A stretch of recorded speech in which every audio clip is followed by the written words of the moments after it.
Hi, my name is Matt Gatica from the University of Michigan. Today I'll be presenting on behalf of myself and Ben Dancer on The Great Divide, Lab to Field Neural Recordings. How the brain influences behavior and physiological states in general is a question central to modern neuroscience. However, it could be argued that in an effort to isolate variables and distill the essence of these relationships, we've lost the plot. We have to question at what point are we studying brains in a vat? Many behaviors in many animals simply cannot be investigated in the conventional neuroscience lab. For example, when neuroscience tools have been put into the wild, it has been found that birds sleep mid-flight.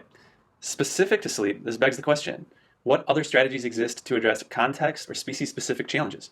Answering this not only has the potential to expand our appreciation for sleep's role in nature, but points us toward new models of sleep that may have therapeutic insight. Bridging the divide between the lab and field is not entirely straightforward, though, especially in terrestrial mammals that travel great distances, burrow deep underground, or nest high in trees, and have incessant grooming behaviors that might not allow anything externally to exist on the animal. The North American red squirrel is a prime example for which we know plenty about its behavior from collared accelerometers, but very little about the diurnal quiescent periods that we presume are sleep, and which vary considerably over seasons, especially at high latitudes where light cycles are far from laboratory standard 12-12-hour day-night cycles. We can only presume that the socially complex, threat-rich, and nutritionally constrained pressures are accompanied by equally vibrant sleep adaptations to maintain homeostasis and cope with rather extreme challenges.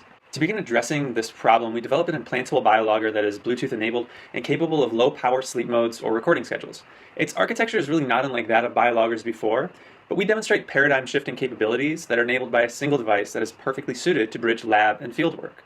At its core is a Texas Instruments microprocessing unit that coordinates the onboard logging of inertial, thermal, and biopotential data like EEG. These data can be streamed over Bluetooth Low Energy that has a range of about 50 feet when implanted or logged right onto the memory card. The implant itself is encased in a custom designed 3D printed housing that we encapsulate in silicone and then cold sterilize before implantation. Importantly, our preparation leads to a fully reusable device, and at a quantity of 50, our initial cost per device was around $125, 3D case and all. Therefore, our biologger can almost be envisioned as a consumable, which is important for large cohort or expeditionary studies, as well as for the investigator with a finite budget. Our biologger is shown here to the right, interfacing with the iPhone configuration app on the left. This controls the state of the biologger, sets up recording schedules, and shows real-time data, which helps identifying the best or perhaps faulty electrodes. Right now, we dump the data through this custom module on the right at the bottom there that's powered by a battery where it just rips the data from the memory card on the biologger and places it onto a microSD card. In Gattaca and Dancer 2022, we described some of our implant lifecycle and methods which were important for success in wild animals, such as squirrels, namely the use of a pre-anesthetic sedative, dexmedetomidine, and a broad-acting antibiotic, cefazolin. These are views of our animal cage for captive squirrels. The view outlined in red shows an overhead camera inside of the nest box where we're able to validate our device's ability to record sleep and activity. And here are some of the data that were downloaded off an implanted biologger. Shown in A is an 8-hour overnight recording with EEG in black and accelerometer axes in color.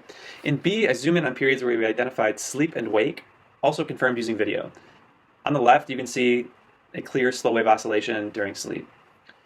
C are the same data, just as a spectrogram, highlighting the waxing and waning of slow wave sleep in the 0.5 to 4 hertz band. We thought that this would be a really good opportunity to characterize slow wave sleep in squirrels, so we looked at the power in the slow wave sleep band overnight, shown in A. In B, those data were subject to a Fourier analysis, which we identified a strong cyclic peak at roughly 3 cycles per hour. That is, slow wave sleep occurred in roughly 20-minute cycles. We also wanted to demonstrate the closed-loop capability of our device. For example, closed-loop audio stimulation has been shown to enhance slow-wave sleep if a pink noise tone is played in phase with ongoing slow-wave brain oscillations. In A, I show a representative trial where our biologger identified slow-wave activity using onboard filtering, estimated the progression of the slow wave into the future, which is shown in red, and then cued an external audio unit at the peak of the slow-wave oscillation. In B, I show that the device was accurately identifying the slow wave and performing proper onboard calculations. In fact, I also have some blog posts that might be a useful primer for these types of embedded techniques. Our future goals are to deploy our biologgers into the field. The red squirrel is an ideal animal to study because of their high site fidelity, allowing us to repeatedly locate and trap the same individual and recover our biologgers. The future is really bright for this class of device given the accelerating pace of wearable and Internet of Things technologies.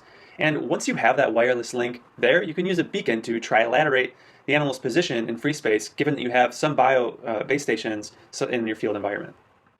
We've also explored what it might look like to perform operant tasks with wild animals. One can imagine that having an implanted biologger with closed-loop capabilities opens many possibilities for animal tasks that do not need a laboratory. It's incumbent on the neuroscientists to ethically devise deployment methods and protocols while working with and amongst engineers to make devices smaller and less burdensome. In doing so, I encourage that we respect the land and ecosystems of wild animals. If we do not treat these animals as collaborators and their environments as sacred, we will, as I said before, lose the plot. Thank you.